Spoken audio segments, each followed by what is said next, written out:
Hey folks, a warm welcome to yet another exciting segment of Unleashed with Sharon. You know, in today's world, we are all looking for something to fuel our lives. We're all looking for something to add color and flavor to our lives. Now, some people take to drinking alcohol and they tend to be alcoholics. Others, their lives revolve around work and they end up becoming workaholics.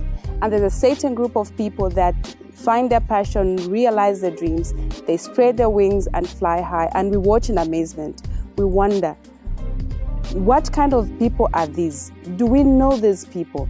But surprisingly, these are people that we've probably grown up with. They may be our siblings. We may have worked with these people before. And we wonder, do they have the same number of hours that we do? Or do they breathe the same kind of air that we breathe? The secret is, the difference between these people and the rest of us is, these people have taken time to date themselves. What they have done is they've taken time to understand who they are. They've understood their weaknesses, they've understood their strengths, so it becomes easy. They have mastered the art of life.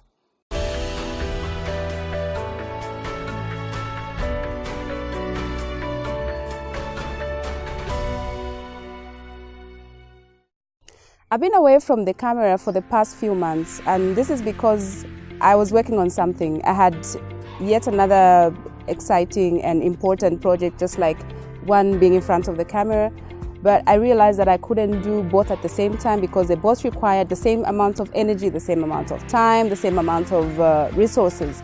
So I decided to put the camera on hold.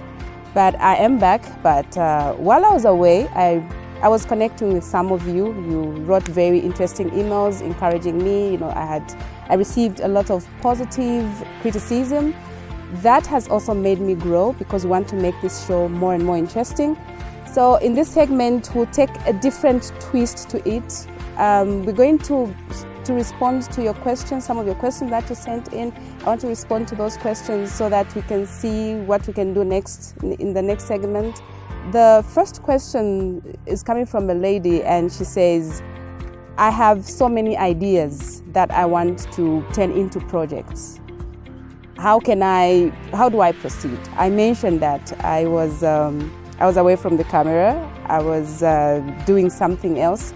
I could not do two things at the same time. Here is my take.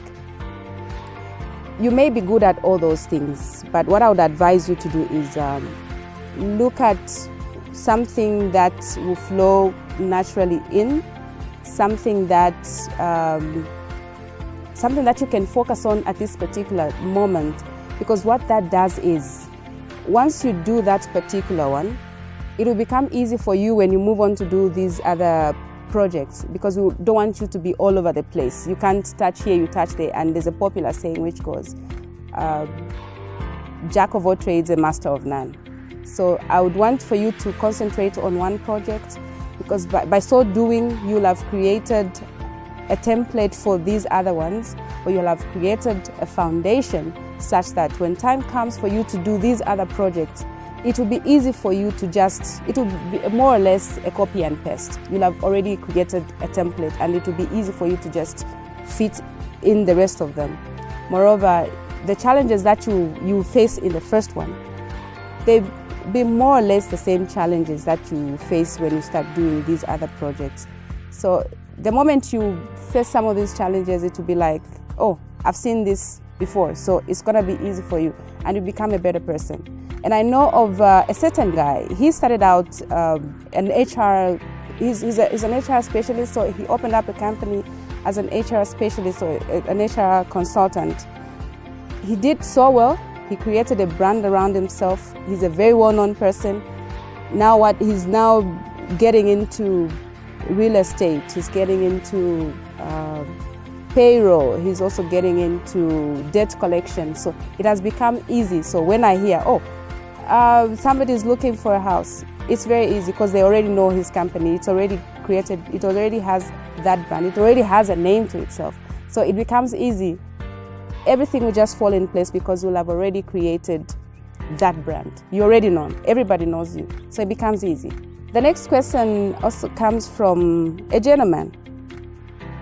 He says, I've had problems sharing my idea with people, because of course you cannot work alone. You need to interact with people. We are social beings. So he says, I have difficulties sharing my ideas with people because every time I share my idea with somebody, the next thing, they are doing it. So here's my take. This is absolutely important. Please take time to listen to this. You need to surround yourself with the right people. Not everybody is happy that you're doing a certain thing. So make sure you surround yourself with people. And these are people that I categorize into 3 classes. You need to have a mentor or mentors. And by mentor, I mean these are people who have gone down that path. They've succeeded in a certain field. It may not necessarily be what you're into, but they've gone down that path. They've seen the hurdles that are involved in, seeing a project to fruition. They may have gone through so many things, so they understand what you're going through. But most importantly, these should be people that care about you. They understand your concept. So these are people who speak into your life. They'll pour into you. They'll criticize you, not because they don't like you, but they want you to succeed. So every person who wants to see a project to fruition must have a mentor, someone who's going to speak into their life, someone who's going to correct them when they go wrong, and someone who's going to cheer them up. You need someone to cheer you up when things are going right. Then you also need a second class of people, and these are people who you are literally at the same level. You may not necessarily be in the same field, but these are people who are, your idea is at conception level, or you have already started, let's say, in business. These are people who have the same issues as you do. They are the people that you can call. You need to register with the Zambia Revenue Authority. You can call them and say, hey, how do I go about this? And they'll be able to say, hey, you need to go to that office. You need to see ABCD. You need to see this kind of person for you to be able to register your business. There's also another class of people. I mentioned there are 3 people. So there's also people that I'm calling them mentees. These are people that you speak into. As someone is pouring into you, you're also pouring into somebody. This is an important aspect of information sharing. I strongly believe in information sharing because information sharing, that is where our lives revolves around. I love to give a very popular example of 2 candles. One candle is lit, the other one is not. Does a candle that is lit lose its light by lighting another? The answer is absolutely no. Or does it even grow any dimmer by lighting another candle? Definitely not.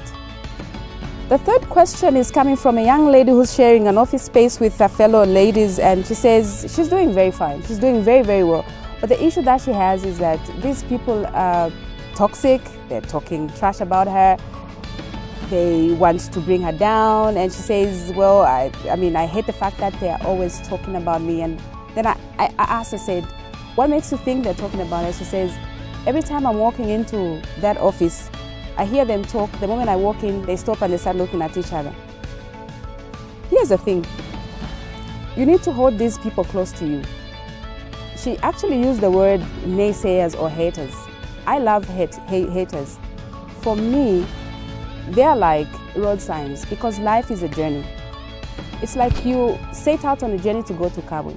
And imagine you're driving to Kabwe, and along the way, there are no road signs whatsoever. So you're driving, there's a school ahead of you. Instead of you slowing down, you just go past that. There's construction works going ahead of you, maybe 100 meters from you. No road signs whatsoever. There's a curve, you need to slow down. There's nothing like that. For me, naysayers or haters, I hold them so close. They are my darlings because they keep me on my toes. And it may sound a little bit childish because everything toxic, anything negative they say, to me, it's like fuel. That gives me so much energy to just go for it and show them to say, hey, what you think I cannot do, I can actually do this. So for you, my dear, look at the so-called haters as your close friends. Don't hate them. As I conclude, I just want to speak to the young people because mostly they're the ones who sent in a lot of comments, a lot of questions. I want to address you and just tell you that youth years fly by so fast. I was once a teenager, I was once in my 20s, and I just didn't realize where time went. So this is a time for you to do the right things. Do your school, find a career, or if you're an entrepreneur, find that interesting thing that you want to do for the rest of your life.